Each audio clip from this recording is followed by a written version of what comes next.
Hi, and welcome to the Unreal Engine News and Community Spotlight. We've got a lot of news items today, so buckle in. First off, we're super excited for the Chainsmokers. They announced a VR experience that they've launched in conjunction with Sony's Lost in Music experience. It's a very introductory, sort of accessible experience for those that have never done VR before. It's in this Tron-like world, and you're sort of on rails, and you just listen to the song that they're playing and take in the moment.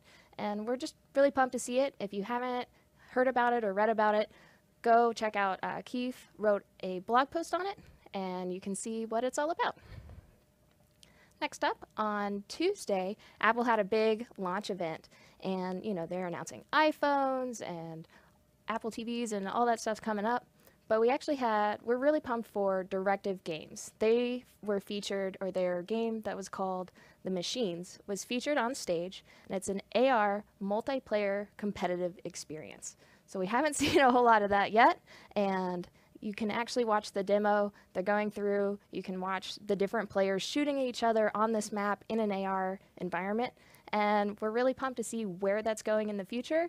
And so, huge shout out to the guys over at Directive Games.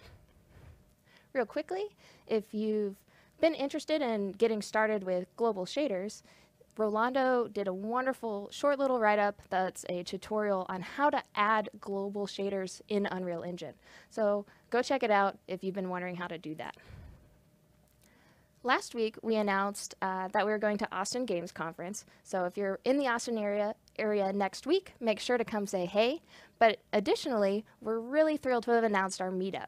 So next Wednesday, September 20th, from 7 to 9, we'll be hanging out at Maggie Mae's. If you'd like to come see us, we'd be happy to visit with you. On the blog post that sort of outlines what's going on next week, we've added those event details. There's an Eventbrite you can go check out. You can register for the event. That'll get you a drink ticket. And then if you do us the huge favor of filling out the survey, you can actually register for our raffle, where we'll be giving away a GTX 1080 Ti that has been so generously provided by NVIDIA, and some Unreal Engine swag. So if you're there next week, come say hey. We would love to see you. It's me, Chance, Zach Parrish, and Joe Kreiner, and we just would love to visit and see what's going on with you. In a couple weeks, we actually have a Montreal Dev Day. So that'll take place September 28th. It's going to include Zach Parrish, Harrison Moore, Nick Piddenwarden, and some others. They'll go through some pipeline instruction, state of the engine, and kind of where we see us heading in the future. So if you're curious about those, there is a write-up online that you can go check out. We'll post the links later. And you can register for the event. There'll be cocktails afterwards. But if you're in the Montreal area, make sure to come say hey. We would love to see you. So we made it through the news, guys. On to Community Spotlight. So our first order of business is always our weekly Karma earners. These folks are doing a wonderful job jumping into Answer Hub, helping us answer questions, and we'd love to give a shout out to these folks. Noctmare, Iati, Z Karmakun, Shadow River, Redbox, Ninjin, Peerpop, Deathray, Blademaster, and Daniel Orchard. Great job, guys. Again, thank you so much. You da bomb. So for our first community spotlight, we actually have this game called The Devil's 8. They're currently on Kickstarter, but it's a boss rush game where you descend into circles of hell. The game is heavily stylized. It's got a really sweet electronic soundtrack that drives the bosses in the game. And then as for gameplay, you're kind of bound to this circle that's around each boss, and it has a lot of 2D mechanics in what is otherwise a 3D game. So it's a very simple but elegant design, and you should go support them. It looks like an amazing game, and I'm going to back them, and I can't wait to play it.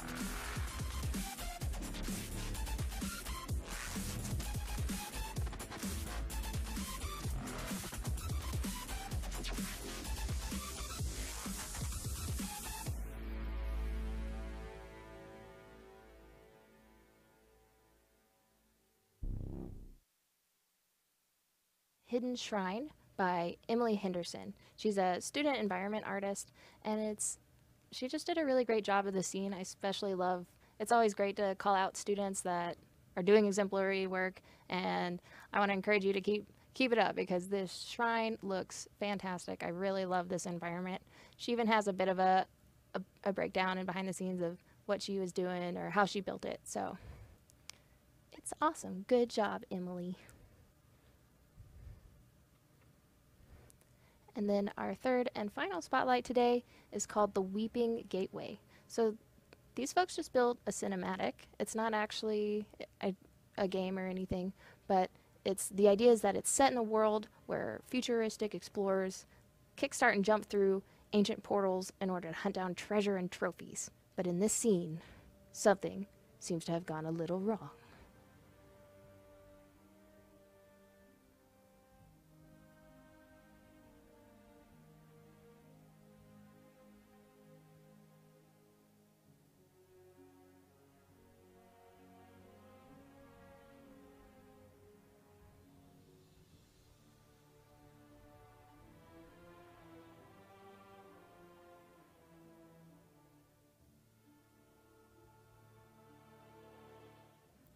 So that's been our news and community spotlight for this week. Thank you so much for joining us, and see you next time.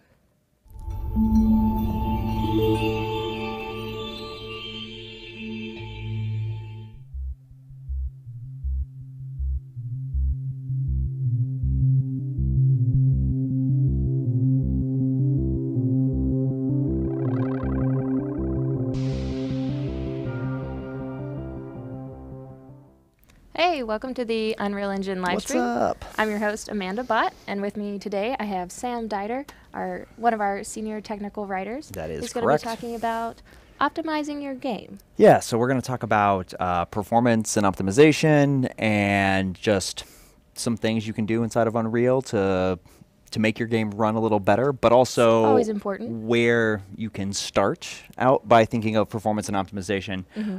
Just some things to think about in case you're completely new to this subject, or your game is at that point where you're ready to ship, but you haven't hit your target frame rate yet, so you're looking for some advice on things you can possibly try out. So that's hopefully what we're going to cover all of that today. So yeah, let's go ahead and get started. Go ahead. Okay. So before we jump into UE4, there's a couple of things that I want to talk about. Mainly in the idea stage. So when you're first conceptualizing your game or your project or whatever it is that you're making, there's a couple things that you want to consider that are going to directly affect your performance and then thus how you optimize your game. So the first thing is, what platform are you targeting? Are you going to do PC? Do you want to do VR? Do you want to do mobile, console? Figuring that out first will kind of help you direct where you're going to spend your budget. So you're going to have to spend, budget on your character and your weapons and your environment. So if you're going to do, say, I want to do a VR game and I want to have, this massive world and lots of interactions, then VR mobile game might not be the best thing for you, because after a while, they get a hot phone, you don't have as much processing power as, say, on the PC or as maybe on the console or something like that. So determining that can kind of help you figure out what is it that I'm going to do next. Basically what we're doing now is we're trying to figure out where we can draw some lines in the sand just to kind of get a better idea of where everything is and where we're positioned. And I think a lot of folks, unfortunately, they just build their game and then it's like, oh, it doesn't run well, where can I start cutting? Yes, exactly. So if you jump in ahead of time and plan that out, it'll hopefully save you some pain in the long run. Yes, and it will save you some pain. It's definitely going to help you there. And it's also going to help you just understand how your game works better in general, because you'll have thought about it. You'll have put things together, The next thing you're going to want to think about is what kind of art style you want to use. Do you want to do something that is photoreal, like the kite demo?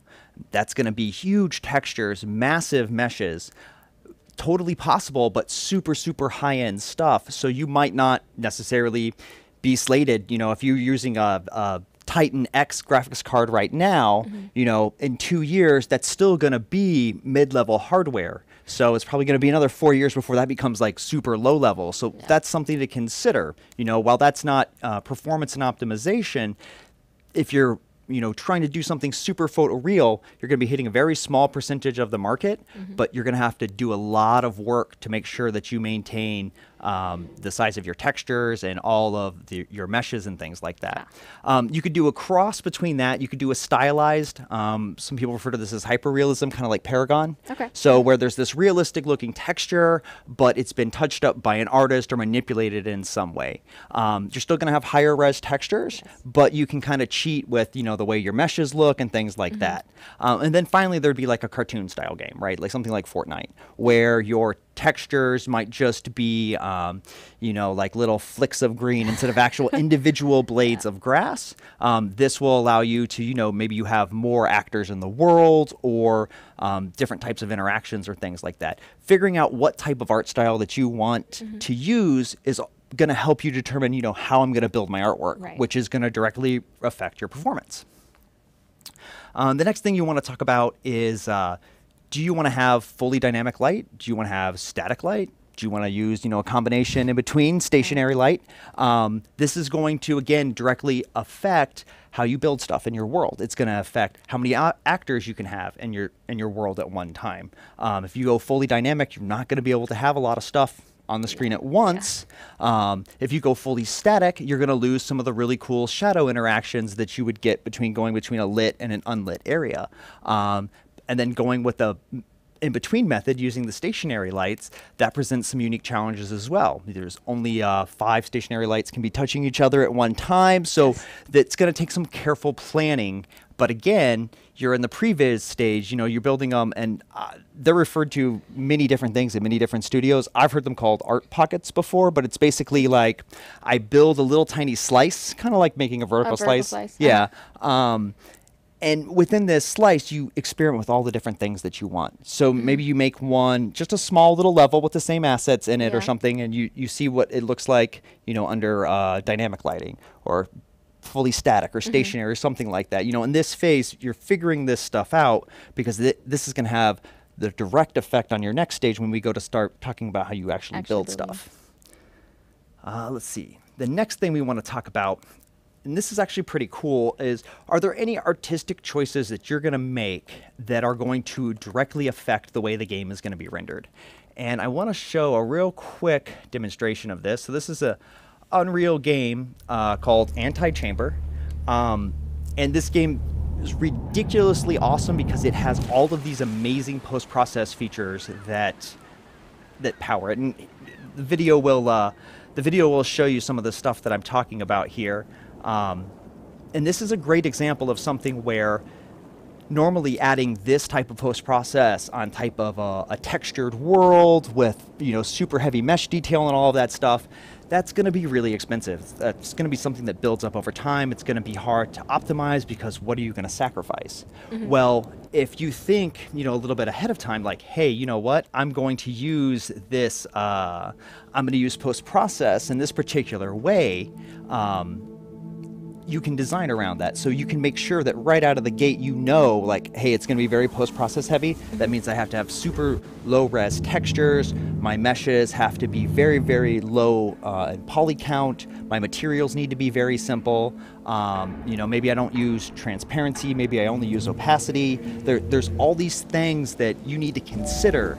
And just by thinking about it a little bit in the beginning, like they did here with this particular game, Anti-Chamber, you can get these awesome results, but the only reason that this works and it works so well is they spent some time, you know, planning things out, figuring out what they're going to do with stuff.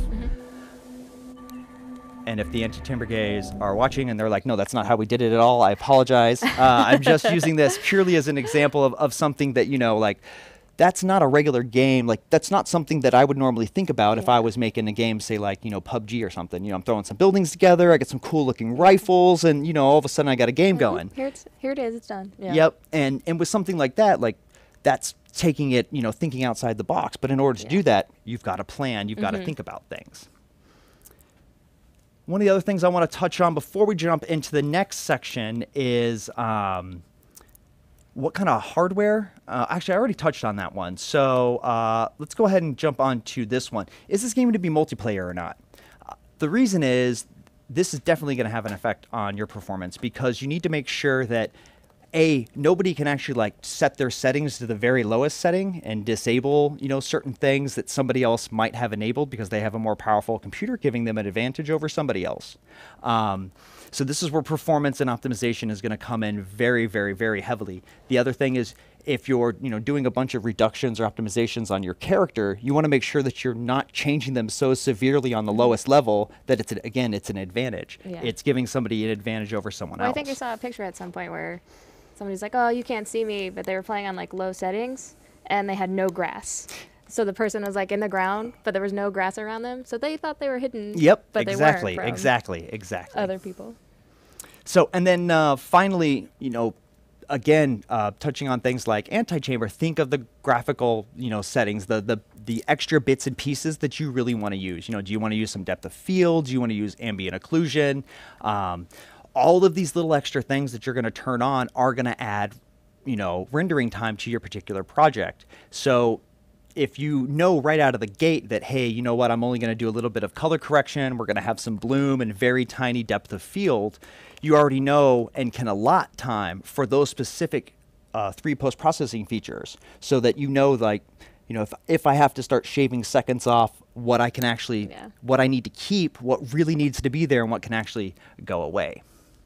So now that we've talked about some things that you need to consider, let's go ahead and talk about building some artwork. Now, the first thing that you're going to want to do before you start building stuff is establish a polygon count. Okay. So for simplicity's sake, let's say you can only render 100,000 triangles in a given frame. Now, Unreal can do like millions upon millions. I'm just making the numbers a little easy to work with, and I thought 100 was a little ridiculous. So, 100K sounds a little bit better. Yeah.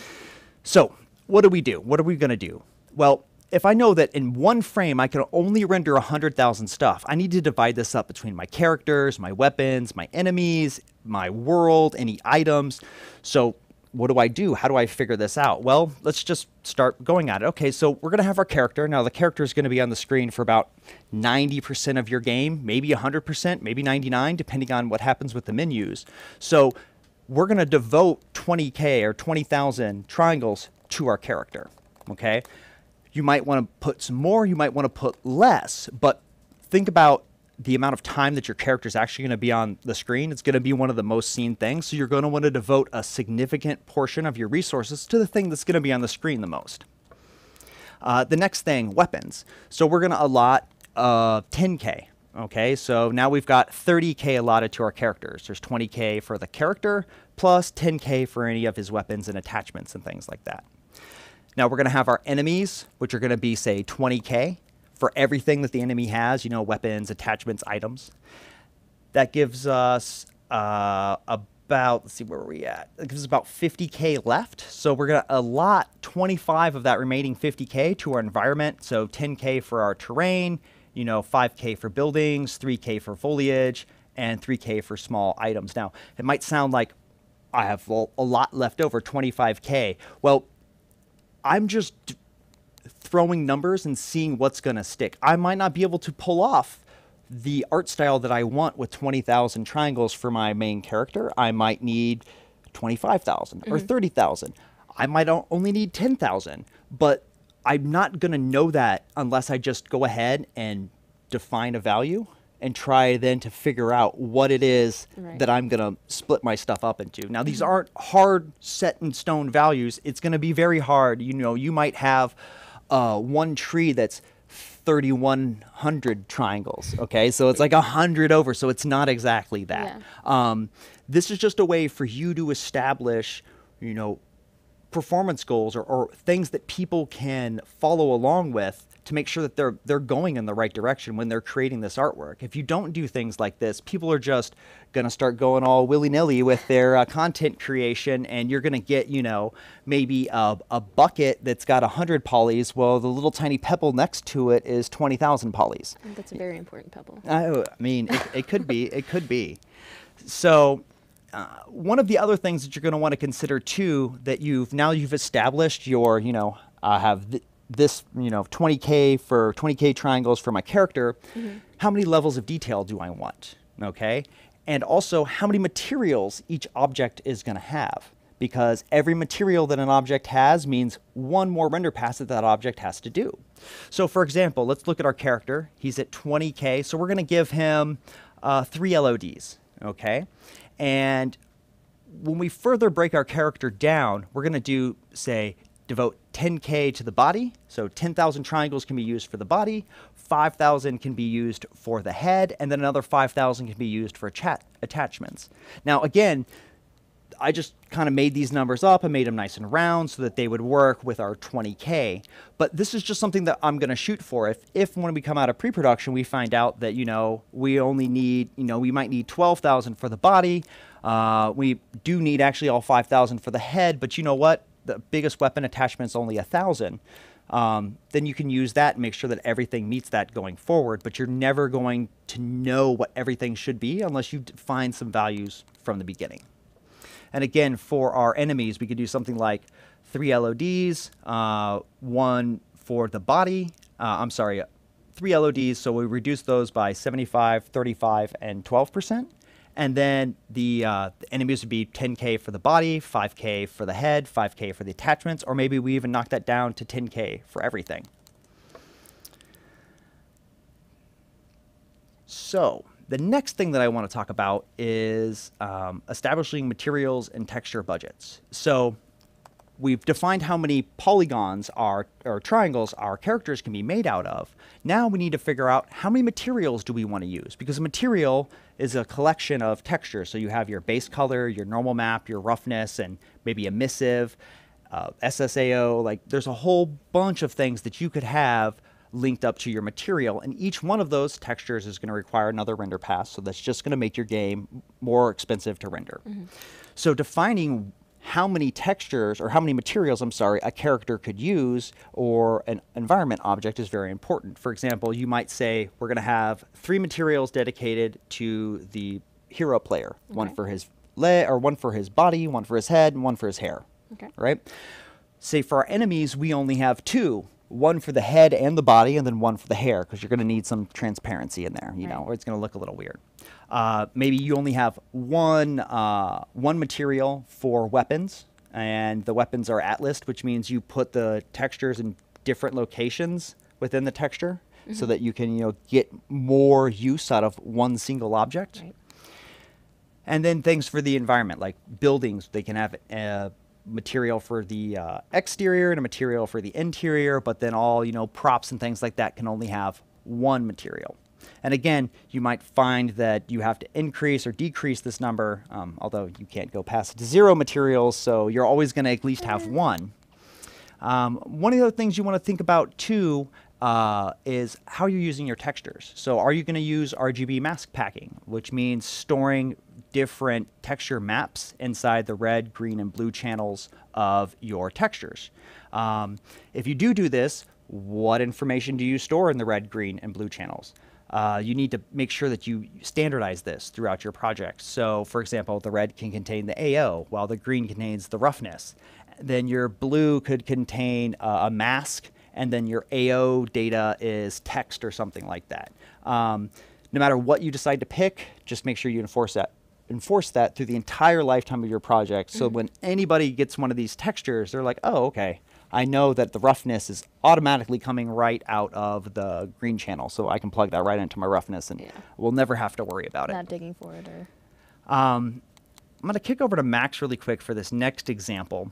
So I've said a couple things about asset reuse, and this is going to be super important in things like console games or mobile games or VR games. Things where you might not be able to afford to have 6 or 7 unique meshes. You might need to just roll all of that data into one. So what I have here is just something I made really quickly. It's just a box, and all I did is I extruded on this side like some little indentations to make it look like some futuristic sci-fi panel.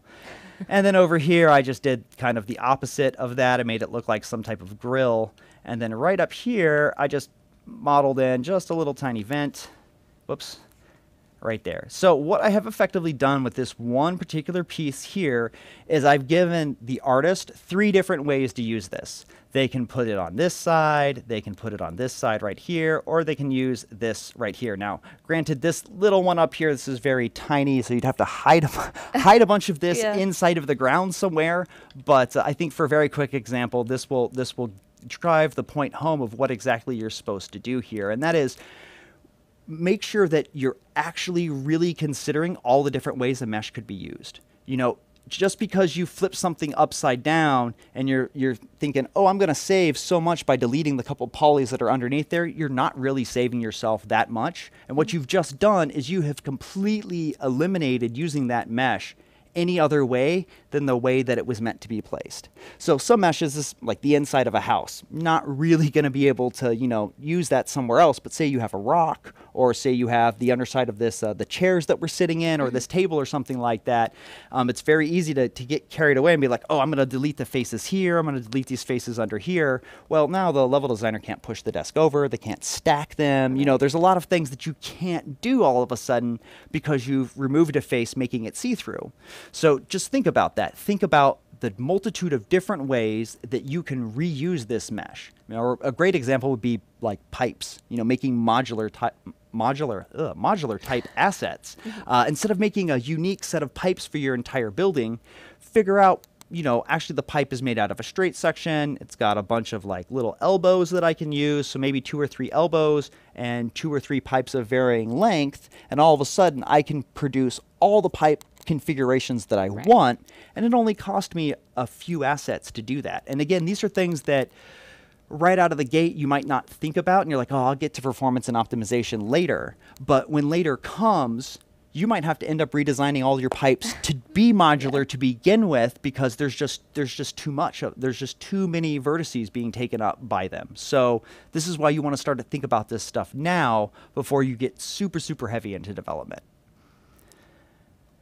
Okay, so we talked about light maps, or I'm sorry, we talked about levels of detail, and we talked about using the asset in multiple different ways. One of the other things I want to talk about are light maps. So light maps are just a way that you can store your pre-computed data to your static mesh, and you receive that information at runtime for free. So it's a very, very cheap way to give this super complex looking lighting for basically nothing. In order to do that, though, what you have to do is you have to set up your UVs to be unique and on the second UV channel of your mesh. Now, this is a little bit of a setup, and it does take a little while. It's mainly tedious than anything else. It's not very hard to do. It just requires a lot of work, and it's a little time consuming and can be somewhat boring. I find it a little fulfilling to like connect everything together. So like a little, you know, trace the line drawing or something like that. But regardless of that, Unreal does offer some options to actually set this stuff up for you. If we come here, and I'm just going to do a file. I'm going to export this guy really quick. SM_mesh. And we're just going to press OK, because what I want to show you really quick is if I come over here to Unreal, I'm just going to right click. We're going to import. And I'm going to come here to my desktop, and we'll just click here on our mesh. If we come down here to our mesh settings here, you can see I've got import mesh LODs, but I also have generate light map UVs, and there's a generate, auto generate collision. What this is going to do is that long complex process I said about setting up the UVs, this is going to do some of that for you. Now, you might not get the best results on some meshes from this particular method, but this is a great way to actually automate this for you, because you are going to need those light maps to get the best performance possible in your UE4 project. So with light maps out of the way, that wraps up this part of our little live stream. The next thing we're going to talk about is actually setting your stuff up inside of UE4 to make sure that you're getting the best results possible, because it's very easy to make super performant artwork, but it's very, very easy to import that to Unreal and then set it up incorrectly and have your really amazingly created artwork perform just as though it was not really created all that amazing. So what are the first things you can do? Well, first off, Unreal does offer the ability to generate LODs on your mesh right on import, or you can generate them inside of 3D Max and import them. I actually like to use, I'm going to import this mesh again really quick, or actually import this mesh this time because I didn't do that last time. I was looking for it in the content browser. I'm like, where did it go? What we're going to do is we're going to double click on him to open him up. And now he's not a ridiculously high amount of triangles. He's only 212. But if we come over here in our static mesh editor to our LOD settings, I have this LOD group. It comes populated with this drop down. What this is going to do is I'm just going to pop this into, actually, we'll do small prop because it's kind of a tiny thing. And what this is going to do is it's going to automatically create all of the LOD levels that we need and then reduce all of them for us. And it's going to do this programmatically and non-destructively. So that means that if we need to go out to our 3D Studio Max and fix something with this mesh, when we re-import it, we'll just regenerate the LODs and it'll populate everything else for us. It'll take care of, making sure that the material is assigned to it and everything like that. So we can come up here and we can see we've got LOD level 3, which really decimated this guy down. We got level 2 and with level 1, and that's the base level right there. Now again, if I set this to auto, if I'm this far away, the normal map is going to kick up and you're going to be like, oh, okay, yeah, that thing's totally got dents inside of it. Who can tell when it's like 16 pixels tall on the screen? So, but again, this is something that Unreal will set up for you. All you have to do is just come in here, select the group that you want and press apply changes, and that is it. That's all you have to do. You can adjust these in your base engine INI. If you want to go that method, you can, but all the categories that are in here, level architecture, small props, large props, deco, Vista foliage. I think some of this actually comes like right from Fortnite and Paragon. This is exactly the same stuff that the devs over there use. So this is literally, we use the exact same thing here on our project. So you guys should be doing the same thing. They're wondering, does that affect like vertex painting that they've been doing or stuff like that? Would that? It does affect your vertex painting a little bit on the LODs. There is and I haven't done this in a little while. Where did the vertex paint go? Tough questions. Is it this one? And I do believe there's like a propagate back down to them, and I forgot where it's at. But yes, there is the LODs will take into account your LOD from your vertex paint. I just haven't set it up. And since Unreal 3. And there used to be a way to repair your vertex colors. But we can give that a shot, and I can look at it really quick when I get back to my desk for you guys and just, see what's going on with that, because that is not something that I've tried, but that's a very good question. So let's go ahead and jump back into I want to talk about materials really quick. So we've talked about LODs. Now, so I have this material right here, and you're going to see that made this awesome auto-generated material for me with none in it because I didn't have any textures or anything assigned to it. So one of the things that can speed up the iteration time that you spend on your game is going to be making material instances. Now, material instances aren't going to necessarily give you a giant performance boost. If you have thousands of materials versus thousands of material instances, yes, you are going to get some type of performance boost, but this is a very big case. The main reason you'd want to use them is because it makes editing stuff very quickly. So we do this thing called making a parent material. And what we'll do here is we'll have, a base color and a roughness and a normal and all these various maps and settings that we can then change out inside of our material instances. And while this, again, it's not really going to save you a lot of processing power, what it's going to do is it's going to save you a lot of time, giving you time to optimize other things. Now, a couple of things that I see people fall into in this is they try to make, say, one parent material to meet every single need of all the objects in their game. So a parent material that meets the needs of their character as well as their environment and their weapons, their translucent and their non-translucent objects, and that's just not possible. If you put a fully translucent object or a fully translucent shader, right, on an object that is non-translucent, So I put a window shader on a rock Yeah. and I just turn the translucency to 1, you're like, oh, it's not see-through anymore. Well, no, it's still see-through. Yeah. It still has to process that ability to be see-through. It's just not see-through because you set it to 1, but it still has to check to make sure that you actually set it to 1 Right. so that no one can see through it. So doing something like that is shooting yourself in the foot performance-wise because you're wasting all that processing power on everything in your scene, but you're not utilizing it. So split your parent materials up. Have a parent material for your weapons, one for your environment, one for your opaque or your translucent and your non-opaque or non-translucent objects. And you can get crazy with this stuff too. You could have a material that's just specifically for your levels of details that say drops the roughness, or it's just, you know, the base color and the normal or something like that. You know, some projects that might work, some projects it might not, but you need to test and try these things out. And that's what you were talking about earlier with your mini vertical slice. Yeah, the art pocket, the feel mini for it. vertical slice. So we've talked about materials, we've talked about creating some LODs.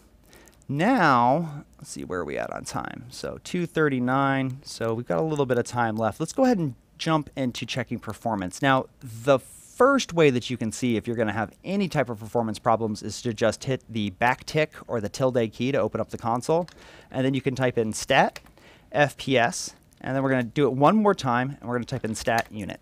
And so what this is telling me is the first one, stat FPS, is basically telling me my frames per second. Without getting too technical into this, this is basically how fast it's taking the engine to render 1 frame. You can see that everything is in green here, which means that everything is good. You always want to see green. When you start to see yellow, you're about to have a problem, and red makes you cry. So when you're looking at these numbers right here, the thing that you're really going to want to be focusing on is going to be your GPU. Your GPU is your graphics processing unit. You know, it's your graphics card. 9 times out of 10, you're going to find that you're GPU bound, which means you are trying to push more pixels through your GPU than your GPU is capable of rendering, so it's going to slow down. I would suggest that you run with the at least stat FPS on and stat unit on all the time when you're developing your project, just so that you can make sure that all of a sudden you don't run into a performance problem. You know, somebody could could accidentally import and check in the wrong thing that could totally tank the performance of your level. And if you're not constantly checking this stuff, it could be 6 months before you figure this out, and it should just take you a really long time to track down what exactly is going on and how to fix it. So let's say that, you know, on this computer that we have here, by the way, I set up a level and I turned on all the bells and whistles and I made it perform very poorly. And then I guess we have a new stream computer that's really, really fast. So a lot of the optimizations that I made didn't really phase this computer. So as I'm going through some of this stuff, you're not going to see as big of changes as I had hoped, but we will still see some changes. So if you're wondering, well, that only took like half a millisecond off, I don't see why it's so expensive. On my computer upstairs, that was like 2 or 3 milliseconds. So just wanted to clarify that. So let's say, for example, we notice that, you know, when I'm looking out over this scene, instead of my frame rate being 120, let's say it drops down to 30. And I'm like, you know, I knew it was 120 there, you know, a couple days ago. What's going on? Well, let's go ahead and play the game really quick.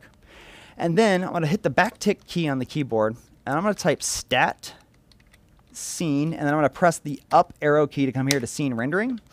And what this is going to do is this is going to tell me all the various things that are going on and how long they're taking in order to render the scene that you're seeing. So again, right now, I don't have a lot of stuff that's causing me any performance issues, but this is a great place to begin to look on what is it that could actually be causing these performance issues? Right. You know, because it's very hard to tell, like, is it my lighting? Is it reflections? Is it too big of textures? Like, we need to figure out at least somewhere to start looking. And the first thing is using stat FPS or stat unit to say, hey, I have a problem. And then stat scene rendering is the next step to kind of see where that problem might be happening. Now, if stat scene rendering is not helping you find that, you can type in something like stat memory. And what stat memory is going to do is it's going to show you how much memory is being consumed by your project. Okay, so maybe you find out that I'm using a lot of texture memory. Okay, so I might need to cut some of my textures down in half and see if that's actually going to fix my issues or not. Let's see here. We're going to hit stat memory again to actually clear it off. And then we have another one. We can do stat RHI. Stat RHI is great because if you see right down there at the bottom under, I think it says counters, it says triangles drawn.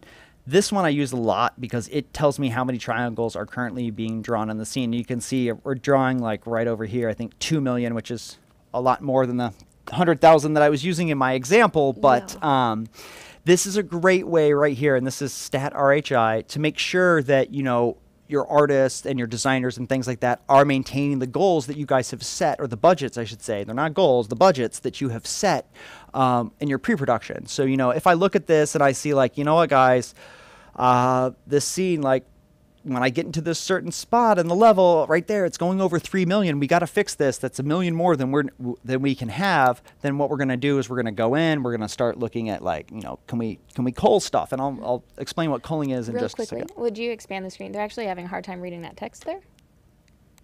Boom. You the bomb. There we go. I feel like the text got smaller. Sorry, did that make it better? I could scoot my desk closer, but I don't know if that'll help. Nah, you tried. So I'm going to go ahead and hit F11 again really quick. And one cool little pro tip here is if you type in stat none, it'll clear all the stats off your screen at one time. And you can even do these while you're running in like dev builds, right? So like once you've kicked out. I feel like we did that in development executables before. I do believe you have to enable some of them, but things like if I wanted to come here and do this and then hit like F2 or F3 or F1 or whatever, I do believe those are disabled, stuff like that. But some of the stat commands, like stat FPS. Yeah, like stat whatever. FPS. You can check in game. Yeah, I'm pretty sure, but I've only cooked a game a couple times. I don't really need to cook that much. Okay. You can check a lot of this stuff on mobile projects, which have to be cooked APKs to actually go on the device. Right. I do make cook games a lot. I just do it for mobile. I don't make cook, EXEs. And in there, on that one, I can check a ton of parameters in development mode, but it's not in shipping mode. Right. So if you cook it for development and then, you play it like a regular game, then I think they should still work for you. And if that doesn't work, you can always attach a debugger. That's basically what this is. This is the internal debugger, but you could find all that stuff using like Pix or PerfHUD or something like that. So, but speaking of debuggers, I'm going to show you guys really quick our debugger. So now say you have figured out that, it's my post-process that's actually costing me the most, but you're not exactly sure what in your post-process is costing the most. So we can come here, and I'm actually going to show you guys the proper way to do this. I was going to do it the lazy way, but we need a new editor window here, and then I'm going to hit Control-Shift, comma, and what this is going to do, and I'll full screen this is going to show us the amount of time that it's taking to render everything on our GPU. So basically what we're seeing right here in our scene, well, this right here, I have planar reflections in there. So planar reflection, for those of you who don't know, what it's doing is it's literally taking a copy of the materials and the meshes and the materials attached to those meshes, making a copy of that, flipping it upside down, and rendering that for the reflection. So you're effectively paying, when you add screen space or planar reflections, you're effectively paying for the scene twice. Yeah. So that's why I have this planar reflections up here, and you can see that that's coming in an extra 2.61 milliseconds on top of the 6 milliseconds that's costing me to render my scene. So they're very expensive, but they look very cool. So if we pop down my scene here, though, and we're going to go ahead and click and sort by duration, we can see what it's costing me the most. So we can see that right here, almost an entire millisecond, or 0.86 of a millisecond, is taking up using the volumetric fog. So now that I know that, if I come over here to my exponential height fog, and I go ahead and I disable this, and oops, let's go ahead and stop this guy, and then we'll do this one more time. And then what I'll do is I'll play it in another window, hit Control-Shift, comma again. You can see I have my old run and my new run, And we'll come here down to my scene, and we can see if I sort by duration again, and we can see that now it's my skylighting diffuse, or the shadow casting for my fully dynamic skylight, which is costing the most. And you can see that the if I come back over to this guy and you see volumetric fog was right up there, well, he's no longer there at all because I disabled him, right? So I can come back here again, and let's get back into my world, and I'll re-enable this guy again, and maybe I come back over here. Actually, hold on. Let me do something else. Sorry, I lied. Let me come over here to my static light, and maybe we will do something like turn off the ability to cast shadows. We'll hit Control-Shift, comma again, and we see my on my scene, my time is going down way. And then we see that screen space reflections is now the most expensive thing that I have in my scene. So what I'm doing here is I'm just going to random areas in the level that, maybe my FPS drops in that particular part of the level. And then I hit Control-Shift, comma, and I'm going to capture what's going on in that area so I can see exactly what graphics setting is causing the problem. So, and that is performance and optimization kind of in a nutshell. We went through kind of a lot of varying topics there, but this is not something that you just have all of a sudden like, hey, okay, I have finished building my levels and the coders have finished coding the game. Let's move on to performance and optimization. That's not a stage. It's throughout the entire lifetime of your project.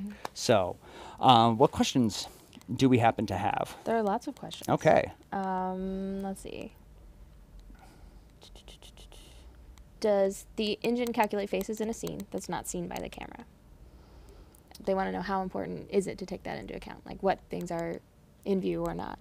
So the engine will, if you're trying to figure out the best way to show this, basically when your camera is looking out at something, if the object, if the thing's here, if the object is like like my phone and it's right here in front of my face, then yes, I'm gonna see it. But if this object is out of my view, it's not going to be seen.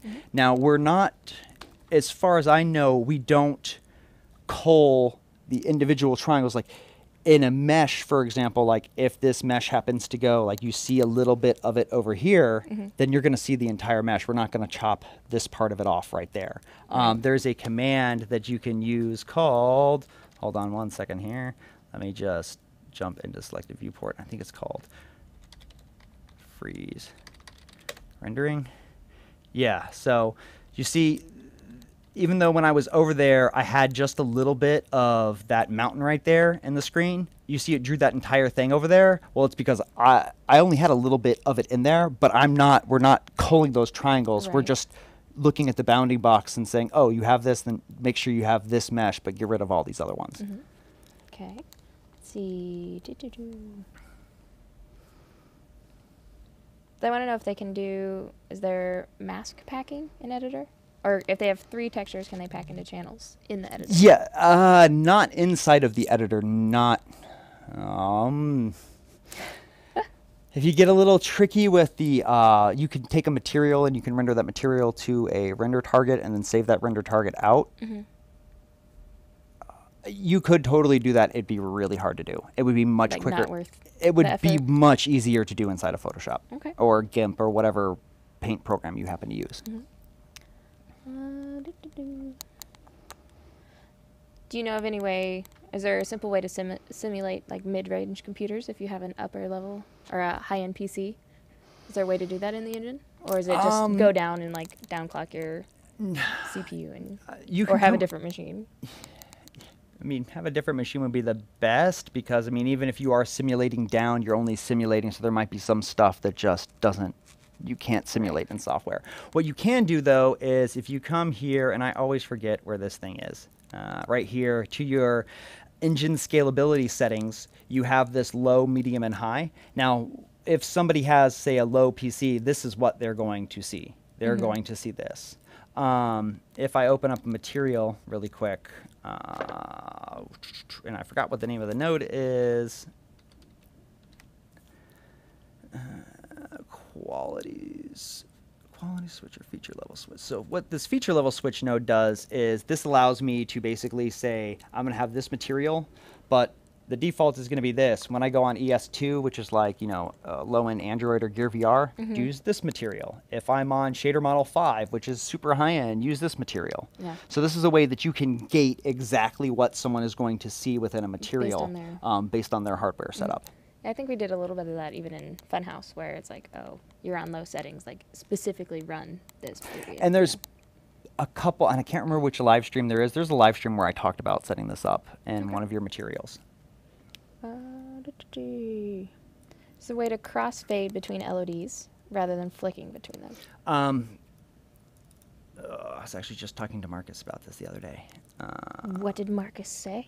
There is, and it involves setting up the stencil buffer properly, or you get this really weird screen door effect. And I'm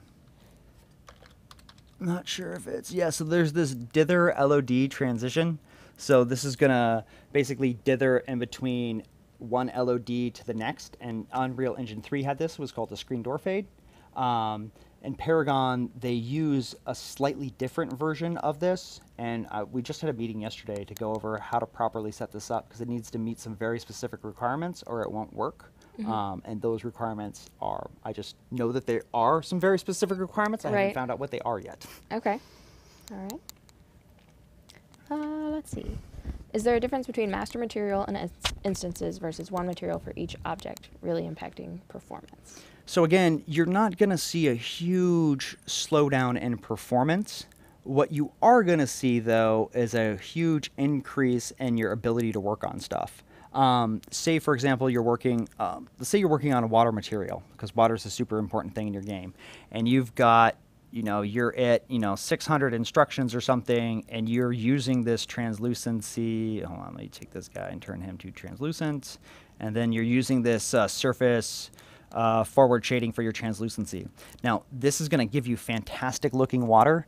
It's going to make your material take such a long time to recompile. So like literally what you're going to do is you're going to change this. You know what? I think this value is going to look better at 0.5. Compile. Wait for it to compile for 2 minutes just to see that, it was actually better at 0.35. This is why you'd want to use a material instance, because that effect is instantaneous. Gotcha. Once you've paid that compilation time, It's done. It's done. You can use multiple materials for all the objects in your game. You're not going to have any it's not going to affect you too much, but eventually you're going to run into a point. You're going to run into a time in your project where you need to make like a massive sweeping change. Yeah. And it's really, really easy to open up one parent material and change one node, then open up 500 materials and change one node. Yes, absolutely. Is there a good way to optimize overdraw for translucent particles, which are used for vision occlusion, such as smoke, clouds? Yes. So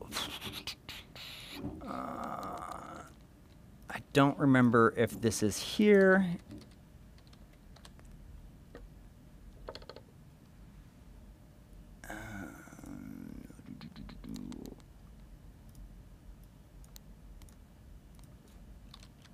So there is a enable particle cutouts. So what this is going to do is basically around your transparent areas of your particle, it's actually going to cut the geometry so that it lessens the amount of dead space that you have. Now, something that's like a big sheet of smoke that covers up the entire screen, there's not a lot you can do about that. You can just reduce it. That is just a problem with computer graphics in general, because how do you render something that's not there? You have to know about something to know that you can't render it. Right. You can't just not render it. You have to know about it to know that it's not there in order for you to not render it. Yeah. And that's what transparency is basically telling you. In a perfect world, we wouldn't need transparency because we could just use vertices for everything. Yeah. But that's just not going to happen right now. It's not a perfect world yet. So it's like, what, Unreal Engine 10? Maybe? No, just kidding. But yeah, transparency is it's a very hard thing to solve. So it's best to just reduce the amount of particles that you're using, or try to use something like additive, and definitely make sure that they're unlit, because they'll be super duper cheap if they're unlit. Yeah. And you can also do some fake lighting, like using a light vector you know, like old school, like, you know, back before all these fancy pixel shaders and things like that. Yeah. Cool. Let's see. So they're saying oftentimes, you know, it's hard to read the stat outputs in VR. Do you have any good suggestions for So what how to I handle do for some of my stats stuff is when I'm in VR, I attach it to my motion controller, and then I just pump the stat down to the text actor, or I just go in pirate vision. I just close one eye. that? Yeah. Well, I know a lot of times, like, they'll end up in corners. And Yeah. Let me see, what else? I feel like we would pump it to the sort of like the print, the VR print that you Yeah, can kind of there- do too. I remember seeing something about some work being done on this, but I don't know where that is in the pipeline yet, or if that got pushed off, so I don't want to promise anything. Okay. I normally, it's a problem that we have too, so you guys are not alone. It's ridiculously hard in mobile VR. I end up having to just like take a screenshot and then zoom in on the screenshot. Or you get a buddy, right? Like oftentimes we'd have someone capture, especially if you're going through something like Steam. You can see in VR, we would watch their Steam debug. I can't think of what it's called. The But monitor? they have the frame rate, and so we would have someone play it, and you can capture what's going on right there. And Yeah, one of the other things that I use a lot is the NVIDIA GeForce capture experience. I don't, it's it used Shadowplay, to be but called it's now- Shadowplay, but I don't remember what it's called is that anyway. highlights or share. Something like that. But They I changed use it. that to capture a lot of the stuff for the documents, and I haven't noticed any like super performance issues when capturing that and the stats that I see. So one thing you could do is, you know, mine's just like Control F1 and I turn it on and it starts dumping stuff out. So you turn that on, do all your stats commands, dump the stuff out, and you know, until there's a better solution by us for you guys, that's something you can do in the interim. And then yeah, I pump some of the stats out just to like a text actor, and I do this with like FPS.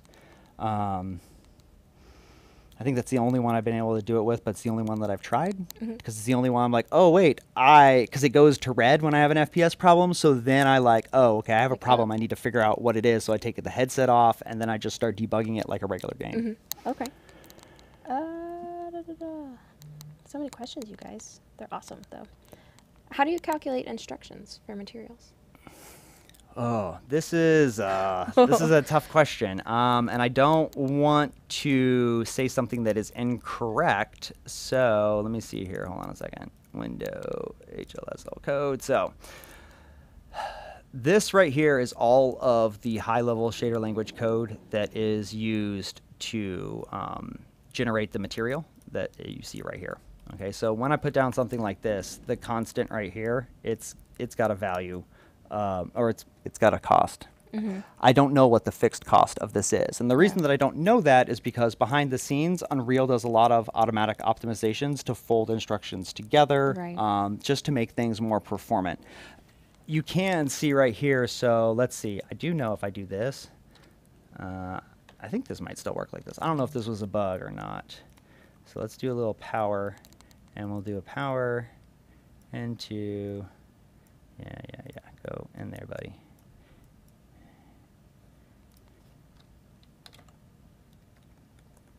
Okay.